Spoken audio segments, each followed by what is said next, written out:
કેમ છો વિદ્યાર્થી મિત્રો? સ્વાગત છે ફરી એકવાર તમારું મારી YouTube ચેનલ હિતેશ્રી બડિયામાં.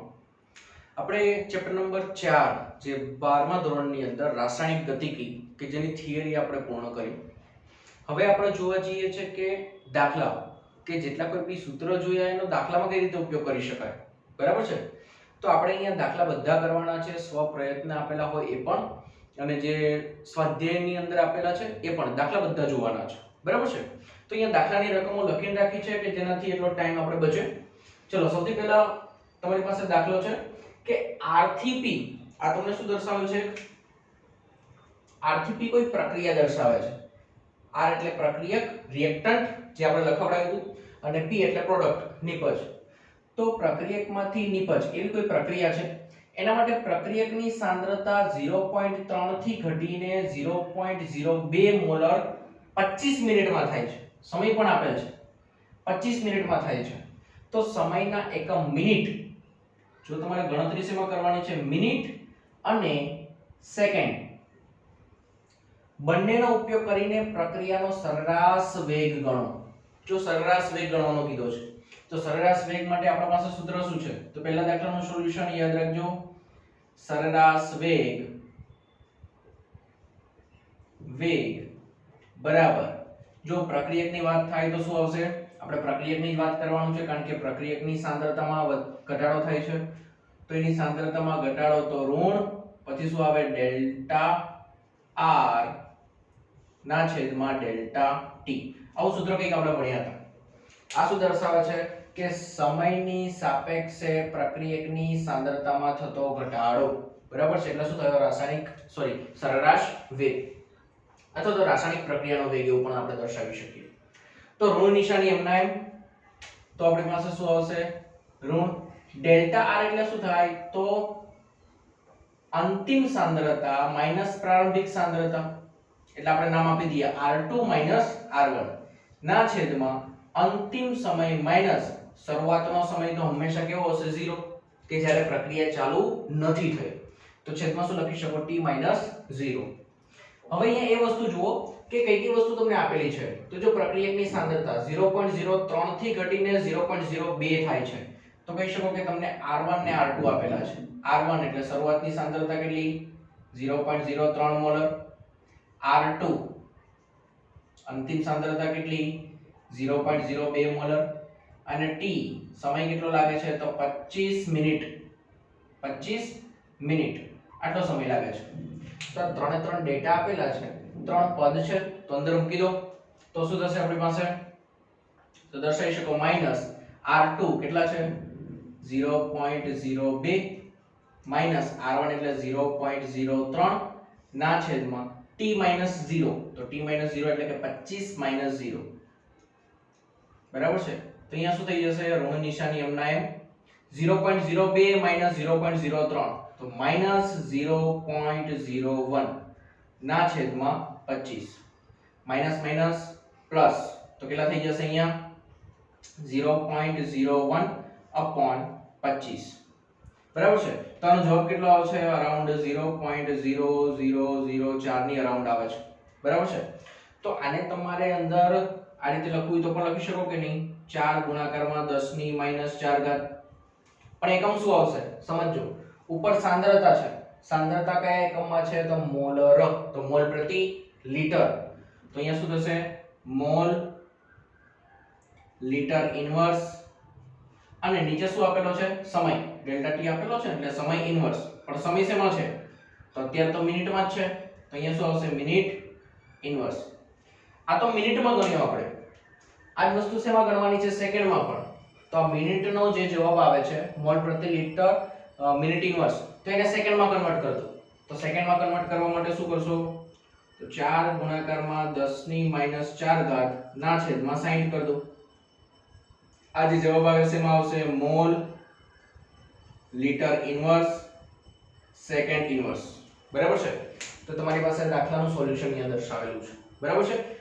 સાથે સાથે લખતા જ જજો કે જેનાથી મારે આ રફ કરી અને ડાયરેક્ટ બીજો દાખલો આવવા થાય. બરાબર છે? તો પહેલા દાખલાનું સોલ્યુશન છે. સરસ મજાનો સ્ક્રીનશોટ લઈ લો કાં તો લખી લો. ચલો સ્ક્રીનશોટ લઈ લો. પછી આપણે લઈએ છીએ દાખલા નંબર 2. ઓકે, ચલો દાખલા નંબર 2 લઈએ છીએ હવે. છેલ્લે ગણતરી દર્શાવજો હા ની.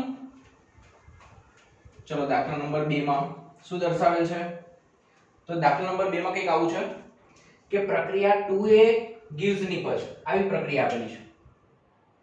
2a gives નિપજ માં a ની સાંદ્રતા 10 મિનિટમાં 0.5 મોલ પ્રતિ લિટર થી ઘટીને 0.4 મોલ પ્રતિ લિટર થાય છે. તો આ ગાળા દરમિયાન વેગ ગણો. વેગ ગણવાનો કીધો છે. તો જો સૌથી પહેલા તો પ્રક્રિયા શું છે? 2a gives નિપજ આવી પ્રક્રિયા છે. બધો ડેટા લખી દો અંદર એટલે વધારે આઈડિયા આવે. એની સાંદ્રતા 10 મિનિટમાં તો સમય t થયો 10 મિનિટ. સાંદ્રતા ઘટીને તો શરૂઆતની સાંદ્રતા કેટલી થશે? તો a0. આ રીતે હું દર્શાવું છું 0 નીચે. શરૂઆતની સાંદ્રતા કેટલી? 0.5 મોલ પ્રતિ લિટર.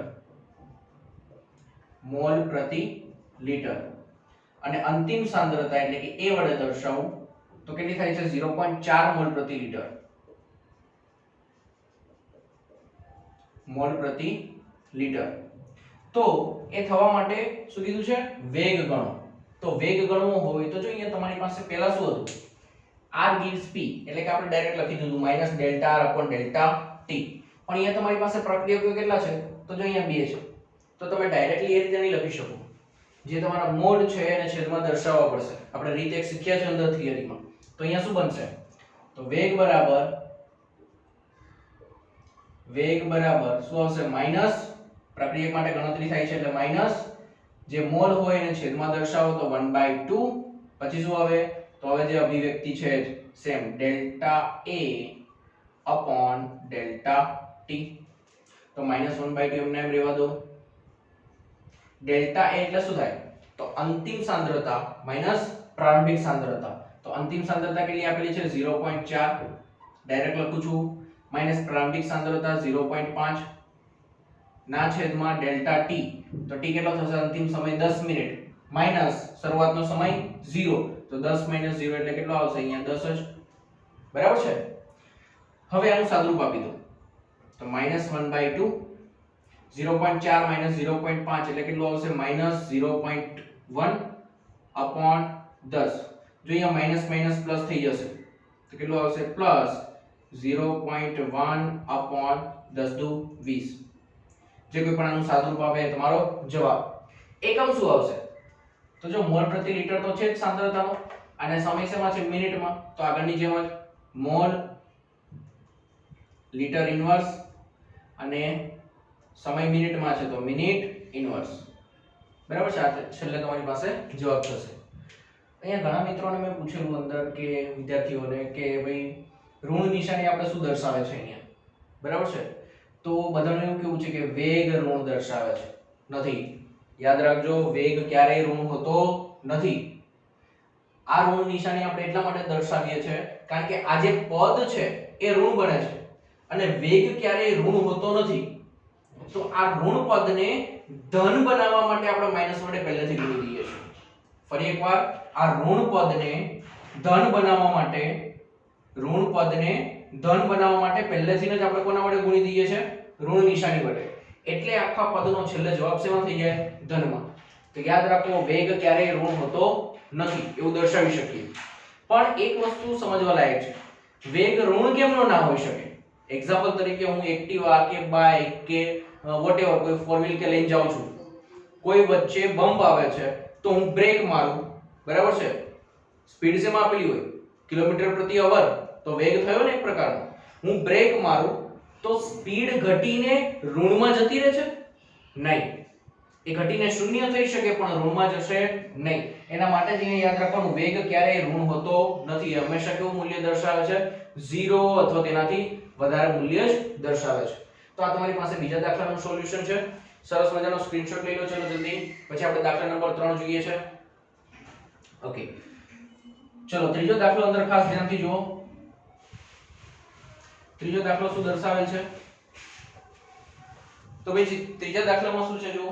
પ્રક્રિયા આપેલી છે a + b gives નિપજ. આવી પ્રક્રિયા આપેલી છે.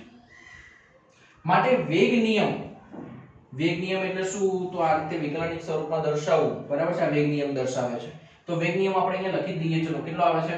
તો r = R બરાબર K પ્રક્રિયક A ની સાંદ્રતા ની 1/2 ઘાત અને B ની સાંદ્રતા ની કેટલી ઘાત આપેલી છે 2 આ રીતે દર્શાવેલ છે આ પ્રક્રિયાનો ક્રમ કેટલો થાય તો પ્રક્રિયાનો ક્રમ ગણવાનો છે તો આપણે જો શૂન્ય ક્રમની પ્રથમ ક્રમની દ્વિતીય ક્રમની પ્રક્રિયાઓ જોઈ તેમાં હતું શું ક્રમ એટલે પ્રક્રિયકની સાંદ્રતા એટલે કે જે બોક્સ કરેલ છે એની ઘાતને શું કહીએ છીએ આપણે ક્રમ તો અહીંયા પ્રક્રિયક કયા છે તો જો A અને B બંને પ્રક્રિયક છે A અને B બંને પ્રક્રિયક છે તો A પ્રક્રિયકની જે ઘાત છે એનો પ્રક્રિયાક્રમ A નો કેટલો થશે 1/2 અને B જે પ્રક્રિયક છે એની જે સાંદ્રતા છે એની ઘાત કેટલી છે 2 તો B ના અનુસંધાનમાં પ્રક્રિયાક્રમ 2 A ના અનુસંધાનમાં પ્રક્રિયાક્રમ 1/2 પણ આપણે શું કીધું પ્રક્રિયાનો ક્રમ એટલે કે આખી પ્રક્રિયા માટે પૂછ્યો છે તો આખી પ્રક્રિયા માટે કુલ પ્રક્રિયાક્રમ કેટલો થાય તો ભાઈ કુલ પ્રક્રિયાક્રમ બરાબર કેટલો થશે તો A પ્રક્રિયકની સાંદ્રતાની જે ઘાત છે એની સાથે સરવાળો કરી દો B પ્રક્રિયકની સાંદ્રતાની ઘાત એટલે 2 એટલે ઇન શોર્ટ જે ઘાતાંક છે એનો સરવાળો કરી દો એટલે શું મળી જાય તમને પ્રક્રિયાનો ક્રમ કુલ તો 1/2 એટલે 0.5 વત્તા 2 એટલે 2.5 તમે દર્શાવી શકો અથવા તો આવું પણ લખી શકો 5/2 બંનેમાંથી ગમે તે દર્શાવો બંને સાચું જ છે બરાબર છે ચલો પછી ત્રીજું X અણુઓનું Y માં પરિવર્તન ગતિકીનો બીજો ક્રમ સૂચવે છે યાદ રાખજો અહીંયાથી આપણે નવો દાખલો શરૂઆત કરીએ છીએ શું કીધું છે x નું શેમાં રૂપાંતર થાય છે તો ભાઈ y માં અને કયો ક્રમ સૂચવે છે ગતિકીનો બીજો ક્રમ તો એ આ જે પ્રક્રિયા થાય x માંથી y બને એ પ્રક્રિયાનો ક્રમ કયો છે તો બીજો જો પ્રક્રિયાના ક્રમ માટે આપણે n સંજ્ઞા વાપરીએ છીએ એનો પ્રક્રિયાનો ક્રમ કયો છે બીજો જો x ની સાંદ્રતા 3 ગણી વધારવામાં આવે તો y ના નિર્માણને કેવી રીતે અસર પામશે એટલે x ની સાંદ્રતા હું 3 ગણી કરી દઉં તો જે નિપજ બનશે y એમાં શું ફેરફાર પડશે એ ગણવાનું કીધું છે બરાબર તો સૌથી પહેલા તો દ્વિતીય ક્રમની પ્રક્રિયા કીધી છે તો આના માટે વેગ નિયમ લખીએ જે આ વેગ નિયમ દર્શાવેલ છે ને એના જેવો વેગ નિયમ શું થાય તો ભાઈ આવું લખી શકીએ r બરાબર અચળાંક k પ્રક્રિયકની સાંદ્રતા એટલે કે x ની સાંદ્રતા કેટલી ઘાત આવશે 2 કારણ કે કયો ક્રમ દર્શાવે છે દ્વિતીય ક્રમ તો આપણી પાસે સમીકરણ આવું બને r બરાબર k x ની સાંદ્રતાની 2 ઘાત આને આપી દઈએ આપણે સમીકરણ નંબર 1 બરાબર છે હવે એવું કીધું છે કે x ની સાંદ્રતા 3 ગણી વધારવામાં આવે તો આ x જે લખેલ છે એની જગ્યાએ હું 3x કરી દઉં એટલે 3 ગણી સાંદ્રતા વધી જાય તો કઈ રીતે લખી શકો તો જો r બરાબર k બોક્સમાં અહીંયા શું આવશે 3x એની 2 ઘાત હવે જો 3 ની 2 ઘાત અને x ની પણ 2 ઘાત છે તો જો 3 ની 2 ઘાત બહાર કેટલા નીકળશે 9 અહીંયા શું આવે 9k x ની સાંદ્રતાનો વર્ગ આવી રીતે થાય કે નહીં બરાબર છે તો આના આપી દઈએ આપણે સમીકરણ નંબર 2 ખાસ ધ્યાનથી જો પહેલા શું હતું તમારી પાસે k x ની સાંદ્રતાનો વર્ગ પછી શું આવે છે 9 ગુણાકારમાં k x ની સાંદ્રતાનો વર્ગ તો કહી શકો કે પહેલા જે હતી તમારી પાસે સાંદ્રતા એમાં x ની સાંદ્રતા જો 3 ગણી કરવામાં આવે તો જે વેગ છે એ 9 ગણો વધી જશે કેટલું વધી જાય 9 ગણો તો કહી શકો કે અહીંયા નિપજ જે છે ને એમાં પણ 9 ગણો વધારો થાય તો અહીંયા કહી શકો કે y ના નિર્માણ ને કેવી રીતે અસર પામશે તો કહી શકો કે y ના નિર્માણનો દર 9 ગણો વધે છે બરાબર છે તો આ રીતે તમે દર્શાવી શકો તો આ તો આપણી પાસે નોર્મલ દાખલા હતા હજુ પણ એના સ્વ પ્રયત્નના દાખલાઓ બાકી છે આનો સ્ક્રીનશોટ લઈ લો પછી આપણે આગળ જોઈએ છે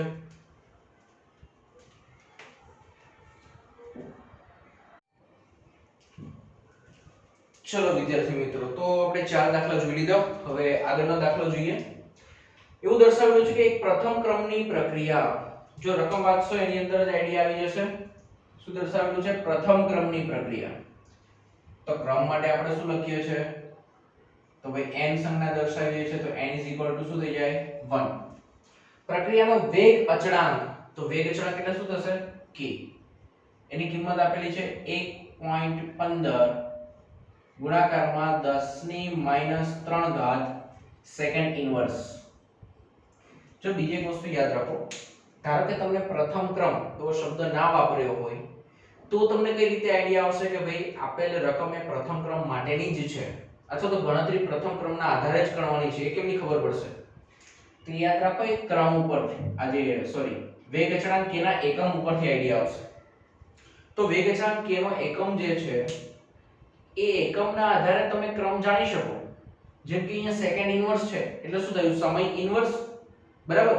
તો સમય ઇન્વર્સ એમાં સાંદ્રતા તો કોઈ જગ્યાએ આવી નહીં, કારણ કે k ના એકમમાં સાંદ્રતા નથી અહીંયા દર્શાવેલી. તો યાદ રાખવાનું, અંદર આપણે થિયરીની અંદર પણ મેન્શન કરાવડાયેલું છે કે પ્રથમ ક્રમની પ્રક્રિયાનો વેગ અચળાંક k નો એકમ એ સાંદ્રતાથી સ્વતંત્ર છે. તો જો અહીંયા સાંદ્રતા નથી, ખાલી સમય ઇન્વર્સ જ આપેલો છે, તો કહી શકો એનો ક્રમ કયો થઈ જશે? પ્રથમ. n = 1. ચલો આગળ વાંચો. આ પ્રક્રિયાના 5 ગ્રામને 3 ગ્રામમાં ઘટતા કેટલો સમય લાગશે? તો શરૂઆતની સાંદ્રતા આપેલી છે ભાઈ તમને. શરૂઆતની સાંદ્રતા એટલે કે R0 અહીંયા હું દર્શાવી દઉં છું 5 ગ્રામ,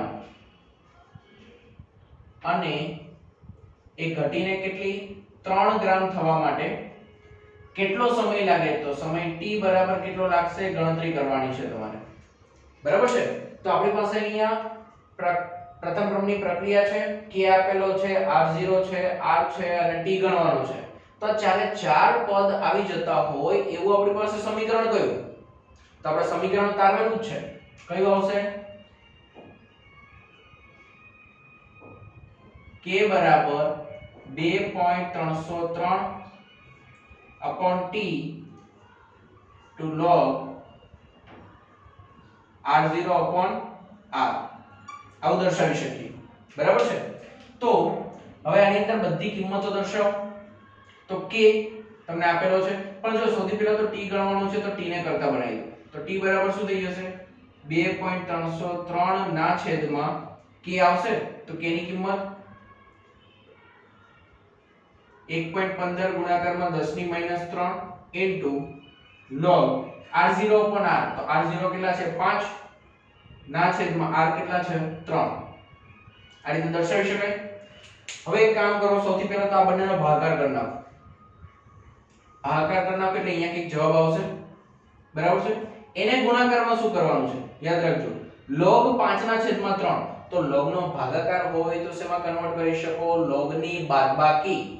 તો log ની બાદબાકી કઈ રીતે અહીંયા કરવાની છે? તો આ રીતે log 5 log 3.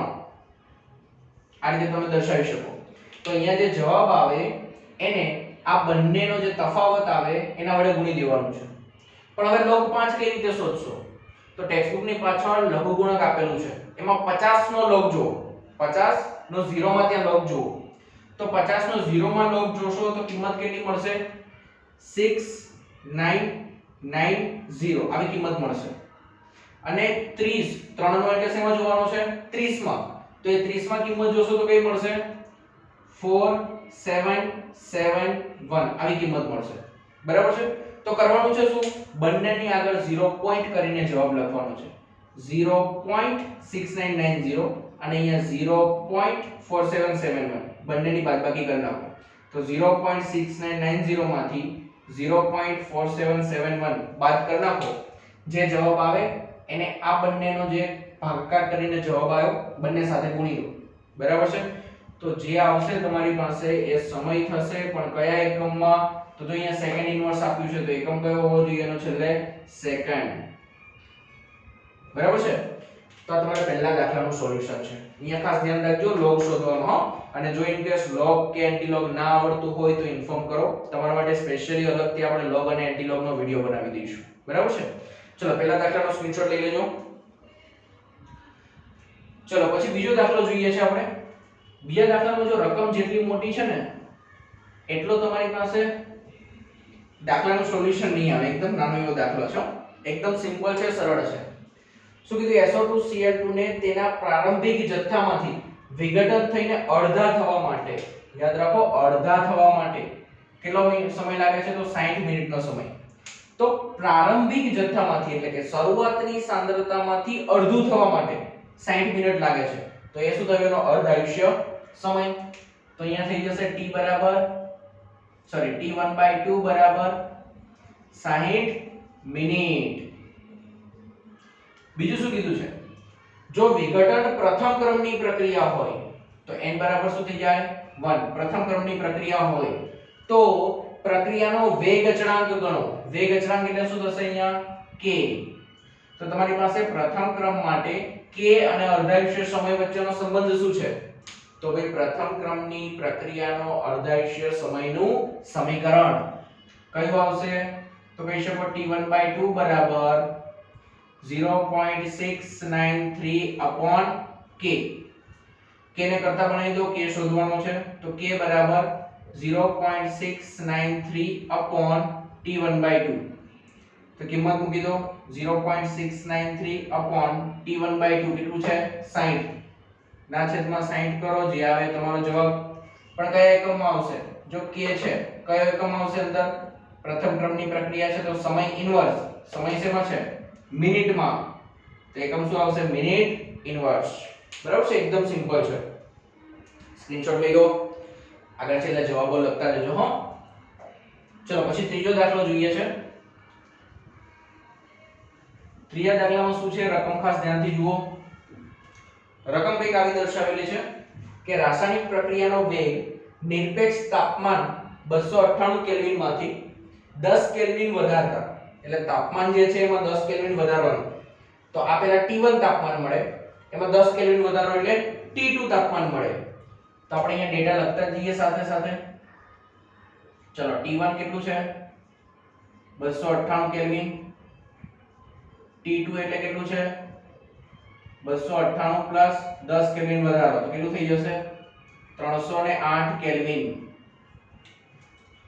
પ્રક્રિયા વેગ બમણો થાય છે જો પ્રક્રિયાનો વેગ બમણો થાય તો વેગ અચળાંક પણ કેવડો થઈ જશે બમણો તો k1 બરાબર હું k ધારી લઉં તો k2 બરાબર શું થઈ જાય 2k તો શું ગણવાનું કીધું છે જોજો Ea ગણો Ea એટલે શું થાય સક્રિયકરણ ઊર્જા અહીંયા દર્શાવો Ea સક્રિયકરણ ઊર્જા ગણવાની છે તો તમારી પાસે એવું તો કયું સમીકરણ છે કે બે જુદા જુદા તાપમાન બે જુદા જુદા વેગ અચળાંક અને સક્રિયકરણ ઊર્જા બધા પદો આવી જાય તો આપણે છેલ્લે કરાવડાવ્યું છે વેગ અચળાંક પર તાપમાનની અસર અથવા આરણીય સમીકરણમાં બે જુદા જુદા તાપમાન અને બે જુદા જુદા વેગ અચળાંક માટે આરણીય સમીકરણ તો કયું આવશે તો ભાઈ log k2 k1 is equal to Ea upon 2.303 r કૌંસમાં 1 upon t1 minus 1 upon t2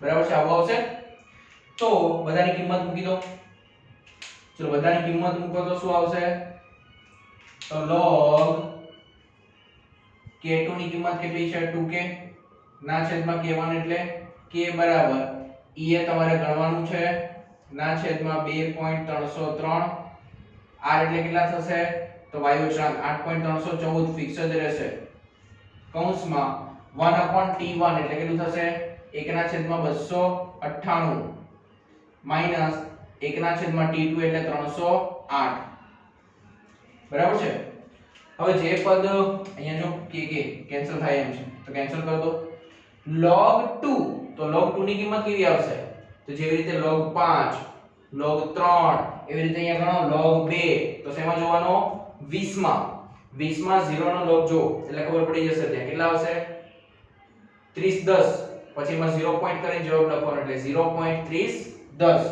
તો log 2 ની કિંમત કેટલી આવે છે 0.3010 આપણે Ea ગણવાનો છે તો 1 2 અને અહીંયા જ્યારે લસા લઈ લો તો છેદમાં શું આવે 298 પદ જ આખું લખી દઈએ છે ચલો Ea ના છેદમાં 2.303 ગુણાકારમાં 8.314 અહીંયા શું આવશે લસા લઈ લો તો 308 માઈનસ 298 ના છેદમાં 298 ગુણાકારમાં 308 આવું પદ થાય બરાબર છે તો હવે ખાલી Ea ને કરતા બનાવી લો Ea બરાબર શું આવે તો જો 1 2 3 4 ચારે ચાર પદ અહીંયા ભાગાકારમાં છે Ea ના તો સામે જાય તો ગુણાકારમાં તો 0.3010 ગુણાકારમાં 2.303 8.314 298 308 ના છેદમાં 308 માઈનસ 298 એટલે કે 10 અને ભાગાકાર કરો જે આવે તે જવાબ કયા એકમમાં આવશે તો ભાઈ 8.314 કોનો એકમ છે સોરી 8.314 જે તમે કિંમત લો છો r ની તેમાં એકમ શું આવે જૂલ પ્રતિ મોલ તો આપણને શેમાં આવશે જૂલ પ્રતિ મોલ કિલો જૂલમાં કન્વર્ટ કરવું હોય તો 3 પોઈન્ટ કાપીને જવાબ લખી નાખો બરાબર છે 52 પોઈન્ટ સમથિંગ એક જવાબ આવે છે બરાબર છે અથવા 55 પોઈન્ટ સમથિંગ એના અરાઉન્ડ કંઈક આવે છે ચલો આ તમારી પાસે દાખલો હતો એના જેવો જ છે છેલ્લો દાખલો પણ થોડો કોમ્પ્લિકેટેડ છે હા ખાસ ધ્યાન રાખજો અંદર છેલ્લા દાખલામાં ચલો છેલ્લા દાખલાની રકમ ખાસ ધ્યાનથી વાંચો કારણ કે અત્યાર સુધીના બધા દાખલામાં એવું શોધવાનું હતું કે જે તમે જાણતા હતા કે ભાઈ આવું કંઈક આવે છે બરાબર છેલ્લા દાખલામાં થોડું કંઈક અલગ છે કે આવી કંઈક તમને રકમ આપેલી છે કે 2hi gives H2 I2 આવી તમને કંઈક આપેલી છે રકમ પ્રક્રિયા માટે સક્રિયકરણ ઊર્જા કેટલી આપેલી છે દર્શાવી દઈએ ચલો સક્રિયકરણ ઊર્જા એટલે કે EA કેટલી આપેલી છે 209.5 કિલો જૂલ પ્રતિ મોલ તો આને જૂલમાં કન્વર્ટ કરી દો કિલો જૂલમાં છે જૂલમાં કન્વર્ટ કરવું હોય તો 1000 વડે ગુણી દો તો કેટલા આવશે 209.500 જૂલ પ્રતિ મોલ ચલો સક્રિયકરણ ઊર્જાના જેટલી અથવા તો વધારે ઊર્જા ધરાવતા પ્રક્રિયકના અણુઓનો અંશ ગણો પ્રક્રિયકના અણુઓનો અંશ ગણવાનો કીધો છે પણ રકમમાં કોઈ જગ્યાએ તાપમાન નથી આપેલું તાપમાન આપણે ઉપયોગમાં લેવાનું છે યાદ રાખજો 581 કેલ્વિન તમારી અંદર ટેક્સ્ટ બુકમાં જે રકમ છે એમાં 581 કેલ્વિન તાપમાન છપાયું નથી યાદ રાખજો ત્યાં કેટલું આવશે 581 કેલ્વિન ચલો તો T અહીંયા થઈ જાય છે 581 કેલ્વિન હવે આ અણુઓનો અંશ શું છે અણુઓનો અંશ તો જો એના માટે આપણે જોઈએ છે સૌથી પહેલા તો આપણી પાસે આરએનએ સમીકરણ કયું હતું તો આરએનએ સમીકરણ લખો તો સમીકરણ ભાઈ આવું હતું k બરાબર a into e ની માઈનસ ea upon rt ઘાત આવું એક પદ હતું બરાબર છે હવે આમાં a ગુણાકારમાં છે સામે જઈએ તો ભાગાકારમાં તો શું આવશે k upon a બરાબર e ની માઈનસ ea upon rt ઘાત આવું આવે કે નહીં તો અહીંયા જે k upon a છે ને એને શું કહેવાય અણુઓનો અંશ તો એની જગ્યાએ હું લઈ લઉં છું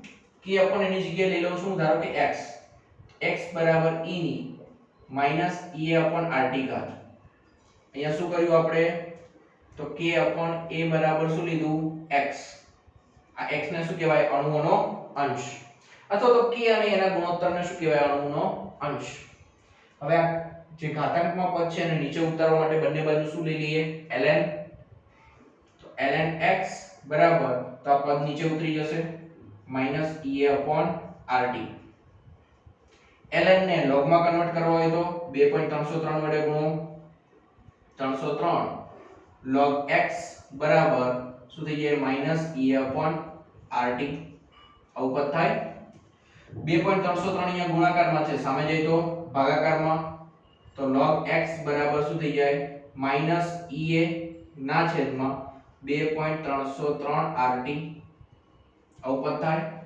x બરાબર શું થાય આપણે તો x શોધવાનું છે ને તો x બરાબર log સામે જઈએ તો ભાઈ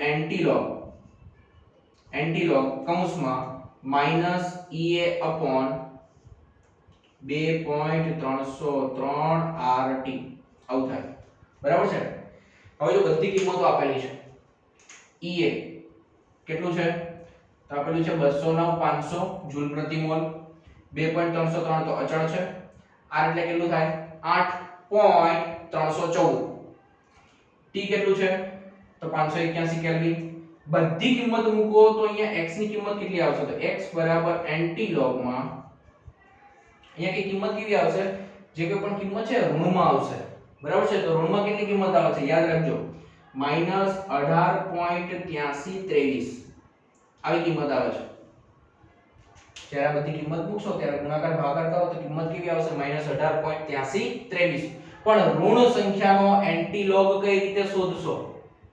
તો ઋણ સંખ્યાનો એન્ટીલોગ શોધવા માટે શું કરવાનું? તો એક કામ કરો, સૌથી પહેલા આનો સ્ક્રીનશોટ લઈ લો, પછી આપણે ઉપર એની રીત દર્શાવી દઈએ છીએ. ચલો અહીંયા રીત દર્શાવું છું કે ઋણ સંખ્યાનો, અહીંયાથી દાખલો કન્ટિન્યુ છે. ઋણ સંખ્યાનો એન્ટીલોગ શોધવા માટે શું કરીશું? તો ચલો ઋણ સંખ્યા માટે સૌથી પહેલા તો આ દર્શાવી દો. તો શું આવે છે? તો x બરાબર એન્ટીલોગમાં -18.8323 આવું આવે છે. તો યાદ રાખો, ઋણ સંખ્યાનો એન્ટીલોગ શોધવા માટે જે અહીંયા પદ આપેલું હોય, જેમ કે 18 છે, ઋણને અત્યારે ભૂલી જાઓ હો, પોઈન્ટની પહેલા શું છે? 18. તો એન્ટીલોગ શોધવું હોય તો શું કરવાનું? તો એન્ટીલોગમાં 18 માં એક ઉમેરો તો 19. ઋણ સંખ્યા છે તો ઉપર લખો ત્યાં 12. 18 માં એક ઉમેરો તો 19, તો શું થયું? 19 12. પછી પોઈન્ટ છે તો કરો પોઈન્ટ. પછી શું કરવાનું? તો જો અહીંયા પોઈન્ટ 8323 જે છે, પોઈન્ટ 8323 એને 1 માંથી માઈનસ કરી નાખો. એટલે 1 માઈનસ 8323 નથી કરવાનો હો, સમજજો. શું કરવાનું છે? 1 માઈનસ 0.8323 આવું કરવાનું છે. તો 1 માઈનસ 0.8323 કરશો તો જવાબ કેટલો મળશે? ચલો કેટલો મળશે તમારી પાસે? 0.1677 આવો એક જવાબ મળશે. એને ત્યાં લખી દો. બરાબર છે? આવું કરો. 1 માઈનસ 0.8323 એટલે કેટલું મળશે? 0.1677. તો અહીંયા પોઈન્ટ કરીને 0.1677 ત્યાં લખી દો એમને. બરાબર છે? શું કર્યું છે? 18 માં એક ઉમેર્યા તો 19 12. અહીંયા એક ઉમેર્યા તો પાછળ પોઈન્ટ પછીની જે સંખ્યા છે ને 1 માંથી બાદ કરી નાખો. 1 માઈનસ 0.8323 તો કેટલા મળ્યા? 0.1677. એને ડાયરેક્ટ અહીંયા લખી દો 0.1677. હવે શું કરવાનું છે? તો હવે ભાઈ અહીંયા રકમ એકદમ એન્ટીલોગ શોધવા એકદમ ઈઝી થઈ જાય. હવે તો શું કરવાનું? પોઈન્ટની પહેલા 19 છે તો એ 10 ની 19 ઘાતમાં જતું રહે, -19 ઘાત, કારણ કે 12 છે ને, તો 10 ની -19 ઘાત. પછી શું કરવાનું? તો ભાઈ 0.16 નો 7 માં 7 ડિફરન્સ જોઈ લો. ક્યાં જોવાનો છે? પ્રતિલઘુ ગુણકમાં, ચોપડીની પાછળ પ્રતિલઘુ ગુણકમાં 0.16 નો 7 માં 7 ડિફરન્સ અંદર જોઈ લો. એ ડિફરન્સ જોશો એટલે છેલ્લે જવાબ કેટલો આવશે? 1471 આવું આવશે. તો 1471 ગુણાકારમાં 10 ની -19 ઘાત એવું થયું. પણ આપણે શું કરવાનું છે? તો એક પોઈન્ટ કાપીને પછી જવાબ લખવાનો. તો શું આવે? 1.471. 1471 આવતું હતું તો શું કરવાનું? 1.471 ગુણ્યા 10 ની -19 ઘાત. તો આ તમારી પાસે આ રીતે એન્ટીલોગ પણ શોધી શકાય. બરાબર છે? ઇન કેસ ના ફાવે તો અંદર કમેન્ટ બોક્સમાં મેન્શન કરો, ફરી એકવાર હું અલગથી વિડિયો એનો બનાવી મૂકી દઈશ. બરાબર છે? તો આપણી પાસે હતા અહીંયા સ્વાધ્યાયના દાખલાઓ. આપણે નેક્સ્ટ વિડિયો લેક્ચરની અંદર ઘણા બધા દાખલાઓ છે ચેપ્ટર નંબર 4 ની અંદર સ્વાધ્યાયના, તે બધા દાખલાઓનું આપણે સોલ્યુશન કરી દઈશું. બરાબર છે? વિડિયો ચેનલ ગમે તો ખાસ કરીને તેને લાઈક, શેર અને સબસ્ક્રાઇબ કરવાનું ભૂલશો નહીં. બરાબર છે? Thank you.